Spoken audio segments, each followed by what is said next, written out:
All right, guys. So we have over here a 68-year-old patient with evaluated in ICU for hypotension.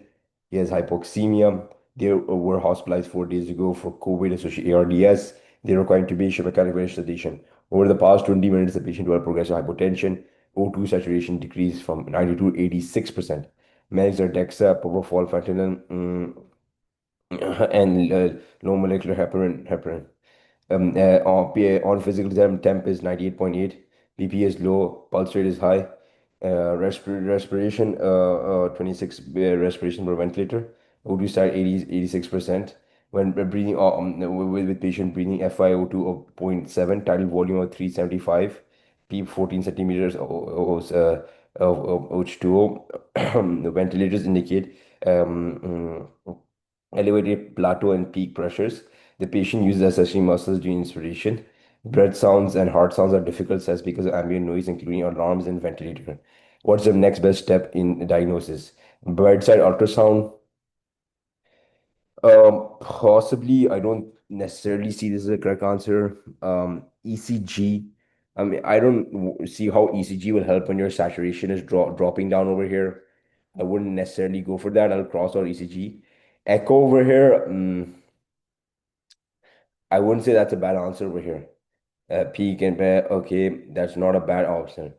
But I like permeable CT angiography. How is his kidney function? They don't give it, but I would go with kidney function. I'm thinking of hypoxia, tachycardia, tachypnea, shortness of breath. It fits the scenario of pulmonary embolism. Let's go with that. Let's see what it is.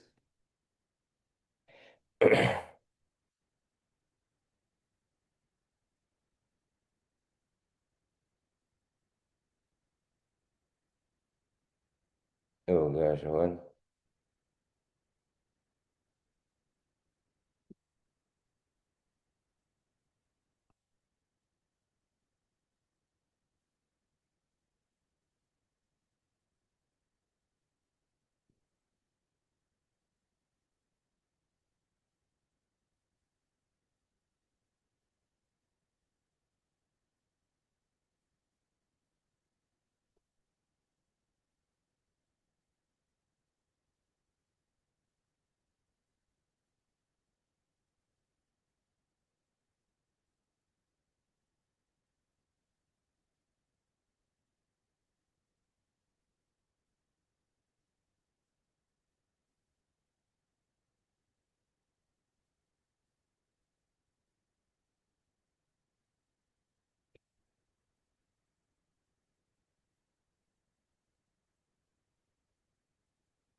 So, guys, correct answer over here was going to be A.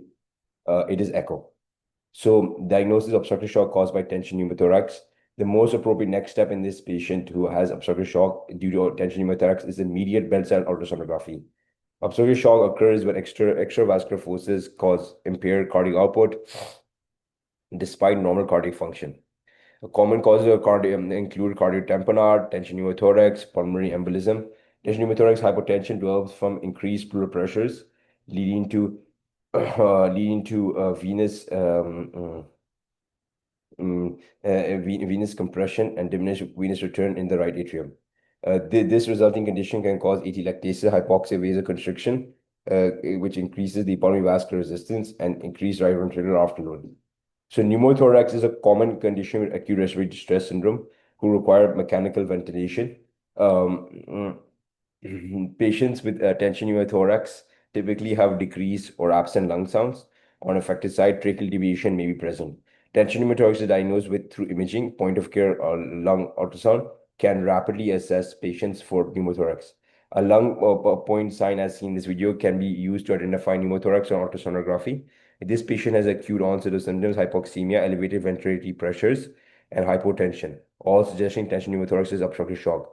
They should immediately undergo bedside ultrasonography, followed by emergent needle decompression of the thoracic space and subsequent thoracostomy. Unstable patients whom tension pneumonia is strongly suspected, tension needle compression should not be delayed if imaging, ultrasonography, or radiography is not immediately available. ECG option B is not the best management, although ECG is an appropriate study for the evaluation of critically ill patients with acute decompensation. The patient has signs of respiratory cause of decompression, acute rise in peak and plateau pressures. In this setting, the evaluation respiration cause the acutely worsening shock is more likely to be focused on resuscitative efforts. Echocardiography. Echocardiography is the most appropriate type of shock when tamponade or cardiogenic shock is suspected. The patient's clinical deterioration while on positive pressure ventilation with findings of elevated ventilatory pressures is more suggestive of tension pneumothorax than cardiac causes. Bed chest ultrasonography is more appropriate next step. Uh, Findings of elevated ventilatory pressures suggestive of tension pneumothorax than cardiac. Okay. So they've elevated ventilatory pressures. Pulmonary CT angiography is the choice of pulmonary embolism, obstructive shock. All the pulmonary embolism can cause acute hydrodynamic deterioration, hypoxemia seen in this patient. Temperature is going giving elevated ventilatory pressures. Okay. Pressure shock secondary to pneumothorax associated with a decrease or absent lung sounds on the affected side. Diagnosis may be made rapidly with point of care lung ultrasonography. Okay, so it sounds good. It's a pretty interesting question. So yeah, if we come back to the question over here, we are essentially going to be having over here uh, elevated plateau and blood cells are going to be hard to hear. And yeah, this is a typical condition of tension pneumothorax. We're having shock. And yeah, so that's over here. Hopefully you found this video useful. Thank you for watching. Hope to see you guys next time.